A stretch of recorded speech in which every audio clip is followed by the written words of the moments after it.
Hello and thanks for joining us from our studios in Israel. I'm Aaron Porras here with ILTV's Morning Brief. Thousands of Israeli civilians remain under fire in the nation's south as Palestinian terror continues to rain down from Gaza. The Iron Dome has reportedly intercepted 3 rockets fired from the Strip Saturday evening, thankfully preventing immediate damages. Some injuries have been cited, though, due to the panic caused by the sirens, including a 10-year-old girl, a 47-year-old woman, and a 27-year-old man who were injured running to the shelters. And 2 more people were treated for shock as well. Then videos posted to social media show large crowds of civilians running and frantically looking for shelter. At a nearby gymnasium in Sderot, for one, a large youth group gathering can be seen rushing to lie down and take cover as the explosions are heard overhead. Well, no group has claimed responsibility for the rocket fire, but as per policy, the IDF reports sending at least 3 rounds of fighter jets and attack helicopters to retaliate against Hamas terror targets in the Strip, including against warehouses, offices, watch posts, and a naval installation. Hamas, on the other hand, calls Israel's retaliation a dangerous escalation, and the rockets were not the only weekend violence. The Saturday sirens come just after thousands of Gazan Palestinians returned to the border fence for their weekly riots that have continued even after Hamas stopped organizing them. And they're marked by Palestinians setting off explosions, throwing stones, burning tires, attempting to infiltrate the border with weapons, and more.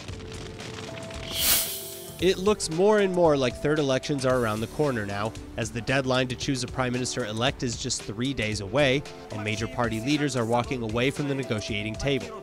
Netanyahu, for one, is now apparently pushing for a direct election for prime minister, rather than the third election that we will likely receive.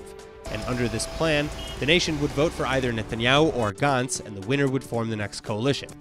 The idea is getting heavy criticism, though, as it's been used in the past and is considered to have been a failed policy. Also, to change the election law with an interim government during campaign season would require unprecedented cooperation, which is highly unlikely to come about. In fact, the Likud party seems to be having trouble cooperating even within itself, as the party now heads towards primaries for party leadership. And multiple Likud MKs have already pledged their support for Gideon Sa'ar, explaining that it's not to get rid of Netanyahu, but rather to protect the right-wing rule. Finally, though, not everyone has given up on the December 11th deadline just yet, as Labour Gesher MK Omer Bar-Lev is reportedly fighting to get support for Yuli Edelstein, the Knesset Speaker and Likud Party number 2. Bar-Lev explains that Edelstein has been fiercely working to prevent third elections and mediate between the parties, making him an excellent candidate for prime minister. And if Bar-Lev can actually get the 61 signatures needed, all Edelstein will need to do is then submit to President Rivlin that he's willing to accept the mandate. As secular Tel Avivians are now enjoying their newfound freedom, not everyone is happy about the weekend bus lines. Ultra-Orthodox protesters are now blocking the roads to Bnei Brak along Route 4 and Jabotinsky roads, preventing the public transit initiative from normal operation. And police officers on the scene reported directing traffic towards alternative routes. Secular and non-Jewish Israelis have for years complained about not having options for weekend travel, and the Tel Aviv municipality finally answered with the launch of Shabbat bus services in late November. Also, the initiative, titled We Move on Weekends, is free for now and has seen some 10,000 passengers on both its first weekends of operation. In fact, the launch has been so successful that the city increased the number and sizes of the buses running. But while the routes don't stop in ultra-Orthodox areas, they at times travel through them, in order to best get to Tel Aviv's surrounding cities like Ramat HaSharon, Givatayim, Kiryat Ono, and Ramat Gan. And this is causing outrage amongst the area's religious population, like in Bnei Brak, as we're seeing. It's not yet clear how the fledgling transit system plans to respond. Now today, many people are afraid of vaccinations and the dangers they allegedly pose to their children. But scientists and health professionals have for decades been warning that the risks in getting vaccinations are far outweighed by the risks of refusing them. And for proof of this claim, one needs only to look at Samoa.